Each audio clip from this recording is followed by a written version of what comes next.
এই প্লে তো হইছে। চলো। 20% ব্যাটারি। চলুন আজকে আমরা পরিদর্শন করি আমাদের নদীর পাড়, যেটা এখন থানার মোড়ের পিছনে, তাই না? হ্যাঁ, থানার মোড়ের পিছনে নদীর পাড় দিয়ে আমরা হেঁটে যাচ্ছি। নদীর ওপারে হচ্ছে কি গ্রাম ওইটা বলো তো, কি বলতে পারবা? গ্রাম? ওই ধান ক্ষেত যে দেখা যাচ্ছে, কি গ্রাম? কি গ্রাম বলো? ওটা টুনিয়াবাড়ি গ্রাম। এটা মধুপুর পৌরসভাতেই অবস্থিত। ওকে। মধুপুর পৌরসভার ম্যাপটা একটা অদ্ভুত ম্যাপ, যেমন যেটা জামালপুর রোডের দিকে গেলে গোলাবাড়ি ব্রিজের পরে আর নাই, আবার ময়মনসিংহ রোডে গেলে চারানজানি ছোট ব্রিজের পরে আর নাই, আবার টাঙ্গাইলের দিকে যদি যাওয়া হয় সেক্ষেত্রে নরকুনা বাস স্ট্যান্ড পর্যন্ত গেলেই তারপরে আর পৌরসভা নাই। কিন্তু অদ্ভুত বিষয়, এই পৌরসভা চলে গেছে সেই পিরোজপুর, সেই দুর্গাপুর, সেই আকাশী, সেই দামপাড়া, আউসনারা পর্যন্ত এই পৌরসভা পৌরসভা। কোন সময়ে মানে এই সীমানা নির্ধারণ হয়েছে সেটা একটু বলো। বল ভাই, যখন ভালোভাবে বলো। পৌরসভা সীমানা নির্ধারণ হয়েছে 94-95 সালে। কারা ছিল তখন পাওয়ারে? তো তখন তো এই যে জটাবাড়ির মরহুম আব্দুর রাজ্জাক ওরফে লাল মিয়া চেয়ারম্যান ছিল। আচ্ছা আচ্ছা। এদিকে মহিলা মানুষ নৌকাতে মাছ ধরতেছে। উনি, হ্যাঁ, মহিলা মাঝি। ওকে। উনি কি শুধু মাঝি নাকি জেলে? মাঝি জেলে নাকি? যেহেতু নৌকা দিয়ে উনি মাছ ধরতেছে, নিজের নৌকা, তাহলে একদিকে উনি মাঝি, আরেকদিকে উনি আরেকদিকে কি? মুখে বলো, সাইন ল্যাঙ্গুয়েজ কেন? শোনো, রাস্তাতে যাবা ভালো কথা, কিন্তু মেয়েদের ভিডিও যেন করো না, ঠিক আছে? ওকে, আমরা জাস্ট রাস্তায় যাচ্ছি। এইটা নাও, দেখো কত সুন্দর। হ্যাঁ। এখানে পৌরসভা, আবার 25 গ্রামও দেখা যাচ্ছে। আচ্ছা।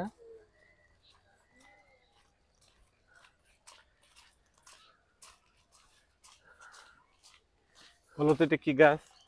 কোনটা? এটা খেজুর গাছ। তুমি চিনো খেজুর গাছ? হ্যাঁ। তুমি কয়টা গাছ চিনো? কয়টা গাছের নাম বলতে পারবা? Oh God. শুধু দেখা যাচ্ছে না, দেখা যাচ্ছে। এই ওইদিকের এখনো কুয়াশার ভাব কাটে নাই। শীতের তো সবে শুরু। তুমি সকালে কি কি পিঠা খেয়েছো? ভাপা পিঠা। আর কিছু খেয়েছো? না, বাসায় রোজেলা চা খাইছি আমি। তুমি যে খেলে আমাকে ছাড়া, কিন্তু তো ভাবা দুটো নিয়ে আসতে পারতে হাতে করে। এই বাড়িটা দেখেছো কত সুন্দর একটা লোকেশনে বাড়িটা হয়েছে? ওরা পোল্ট্রি মুরগি শেড করছে নাকি উপরে? না, ওটা তো পাশে, বিল্ডিং তো ওই পাশে। আচ্ছা। আর তুমি চিন্তা করো এখন, এই পাশের লোক ওখানে টিকবে কিভাবে এই গন্ধের মধ্যে? এই জন্য উনি এটা করেছে। ও, এটা তো মাদ্রাসা। এখান থেকে আরো রুচি ছাড়া কাজ হইতেছে তাহলে। উদ্বোধন হয়নি, হইতে হইতে মাদ্রাসা ফুলাফান পোল্ট্রি সব খেয়ে ফেলবে। এই রাস্তাটা সুন্দর রাস্তা হচ্ছে, মানে অনেক সুন্দর রাস্তা। কমপ্লিট হয়ে গেল মনে হয়। হ্যাঁ, চলো আমরা বাম দিক দিয়ে না ঘুরে না আসি। না, প্লিজ ওইটাতে বের হবো। তুমিও ভাবে না না করো না, আমার মায়া লাগে। বুরহান স্টোর, চায়ের আড্ডা, এখানে একবার আসা উচিত। অবশ্যই।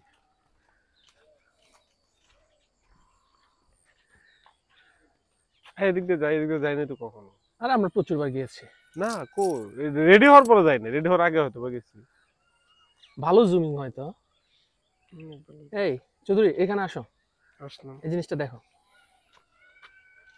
ওইটা দেখো। ওয়াও, এবার বাড়ির সামনে যায় ছবি তুলে যেরকম ওরকম দেখা যায়। হ্যাঁ, চলো, সুন্দর তো। যথেষ্ট হয়েছে। চৌধুরী চলো, ওই কালভার্ট পর্যন্ত অন্তত পৌঁছাইতে পারি কিনা আমরা। তুমি আমাকে ভিডিও করতেছো না কেন? তুমি সামনে যাও, ওকে ওকে। গিয়ে আমাকে একটু ভিডিও করো, পরে কিন্তু ক্যাপকাট দিয়ে কেটে কেটে সুন্দর করে দিবা।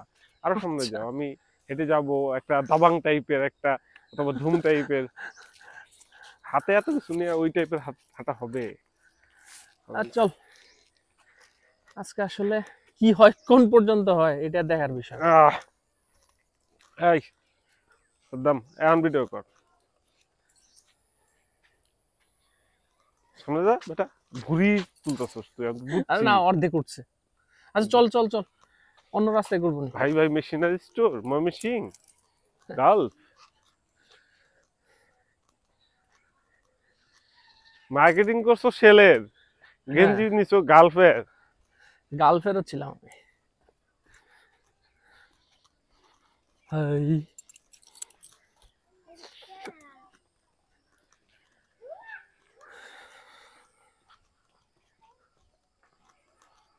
চৌধুরী, আমি তোমার সাথে একটা কনভারসেশন করবো। অবশ্যই। সেটা হচ্ছে তোমার ব্যাংকিং যে জ্ঞান, এই জ্ঞান মাথার ভিতরে সব মিলাই ফেলতেছো। এই জ্ঞান পাবলিক কেউ। একদিন বসো আমাকে হ্যাঁ, হ্যাঁ। নিয়ে, চা কফি কোল্ড ড্রিঙ্কস তারপরে অবশ্যই কেক অবশ্যই। অর্ডার করো, আমরা বসে অবশ্যই। বসে জ্ঞান বিতরণ করি। তোমার ব্যাংকিং বিষয়ে জ্ঞানগুলা আসলে।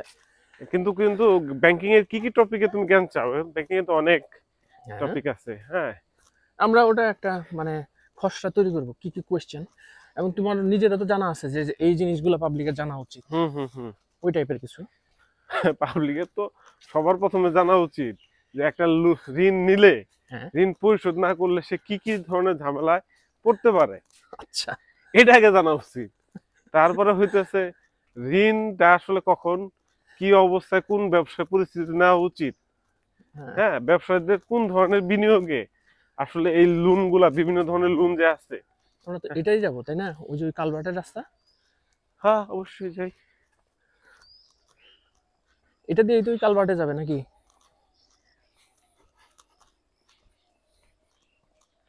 এই তাহলে ওই কালভার্টে বসে ব্যাংকিং সম্পর্কে উম, একটা আহ, চ্যাপ্টার দিয়ে দেই।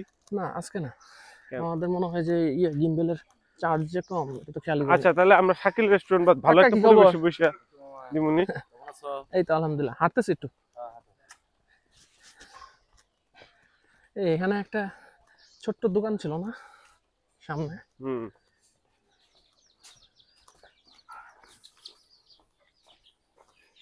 দোকানটা কি ঠিক আছে? অনেক দূর তো, হুম। এত দূর যাবো আমরা? হ্যাঁ। ফুল হাতা শার্ট গেঞ্জি পরা লাগবো। কেন? ঠান্ডা লাগতেছে হাতে। সিরিয়াসলি? হুম হুম। তো হাঁটাই তো এখন, টেম্পার তো হাই হওয়ারও কথা। হয় নাই তো বাবু। দৌড়া। পকেটে অনেক কিছু আছে, দৌড়ি। দরকার নেই দরকার নেই, এমনি বলছি। ওই যে আমরা যে ইয়ের রাস্তায় হাঁটতে গেছিলাম, নাম্বারা দাম বাড়ার কাহিনী মনে নাই? তার কি কইছিল? আরে আমি দৌড়ে গেছি, পিছন থেকে এক মুরব্বী তোর জিগাইছে না, তুই বললি না হ হ, ধরুন ধরুন। দৌড়াই কে? হ্যাঁ।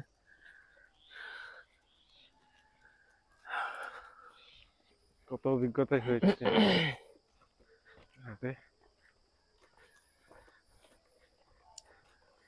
টাঙ্গাইল কবে যাইতেছো তাহলে? টাঙ্গাইল যাবো, তুমি এই প্রকৃতির বিষয়ে কথা বলো। প্রকৃতি প্রকৃতি অনেক সুন্দর, নির্মল। শীতের সকালগুলো আসলে অনেক সুন্দর হয়। হ্যাঁ। হ্যাঁ, বিশেষ করে যখন শিশির বিন্দুগুলা ঘাসের ডগায় থাকে, হ্যাঁ, তখন দেখতে হ্যাঁ। সত্যি খুব সুন্দর লাগে।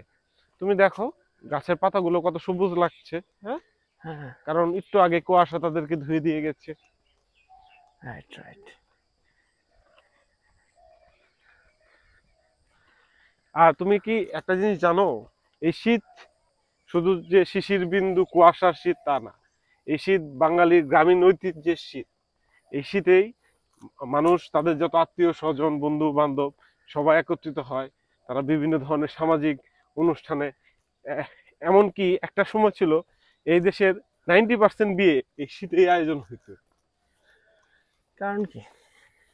কারণ এই সময়টা প্রকৃতি অনেক শান্ত থাকে। বা আমরা তো জানি আমাদের নদীমাতৃক দেশ, এখানে বন্যা, ঝড়, জলোচ্ছ্বাস থেকে শুরু করে বিভিন্ন ধরনের প্রাকৃতিক দুর্যোগ বছরের বিভিন্ন সময় থাকে। কিন্তু শীতের সময়টা সবকিছু একদম শান্ত। সাথে সাথে এই সময় নতুন ধান উঠে, হ্যাঁ, নবান্নের একটা ছোঁয়া থাকে। সবকিছু মিলিয়ে শীত বাঙালির জীবনের একটা আনন্দ উৎসবের একটা ক্ষণ। সুন্দর। একদম। তুমি হাগার যে এগুলা তুলো না কিন্তু, হ্যাঁ। অবশ্যই। বের হবো কোন দিক দিয়া? দরকার হলে এদিক দিয়ে ব্যাক করবো। দরকার হলে আর তুমি যদি হবিবপুর দিয়ে না বের হইতে চাও? রিক্সায় উঠবো? উঠবো নি। না, উঠবো না। টুনির বাড়িতে বের হইতে পারবো না। নদী ক্রস করতে হবে। নদী কিভাবে ক্রস করবো? তো অনেক সাঁকো দূর থাকার রে। কথা। চলে আসছি।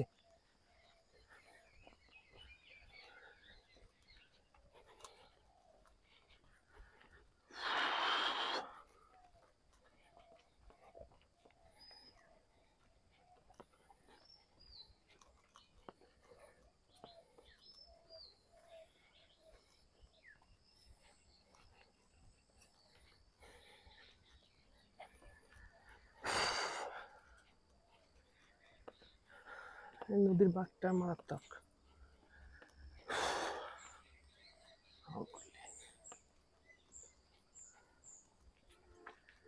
চৌধুরী, আমরা এখানে এর আগের বার বললাম বেশ ভালোই ছবি উঠছিলাম। পেজটা তো দাঁড়ায়। এইখানে ওই তো কালভারটা চলে আসছে। এখানে দাঁড়াচ্ছ? Great road.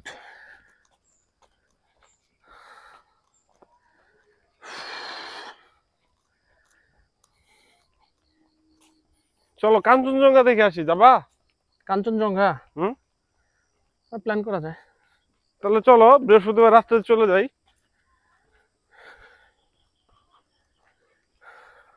হুম, হ্যাঁ। ওইখানে জেলা পরিষদের ডাক বাংলোটা বুক করতে হবে। হুম। তাহলে ফোন দিয়ে বুক করে ফেলো। তুমি কি অ্যাকচুয়ালি যত ইজি বলতেছো তো ইজি বের হইতে পারতেছো? হ্যাঁ, বউরে আম্মার কাছে দিয়ে আমি গা।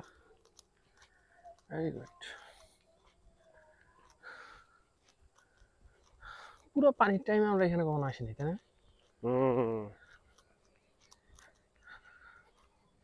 গোবর নেড়ে দিয়েছে এখানে, গোবর। হিন্দু বাড়ি আছে নাকি? না, এদিক দিয়ে জায়গা আজকে। হ্যাঁ, এদিক দিয়ে জায়গা। ওই যে ওই ইয়ার কালভারটা বা সরি সাঁকোটা যদি না থাকে তাহলে একটা কেলো হবে। 25-এর ভিতর দিয়ে জমগা। আমরা এদিক দিয়ে ইজিলি তো মেইন রোড উঠতেছি।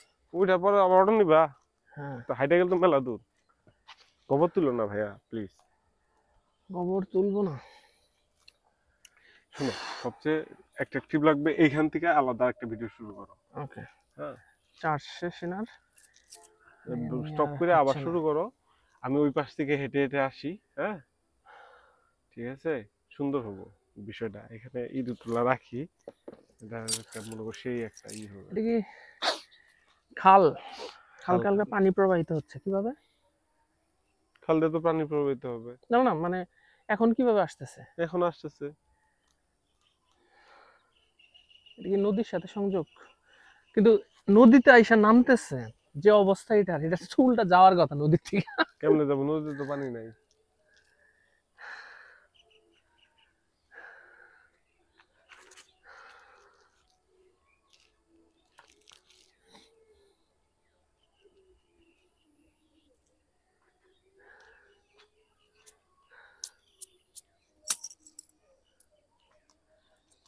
ওকে, চলো আজকের মতন বন্ধ করি। হ্যাঁ চৌধুরী,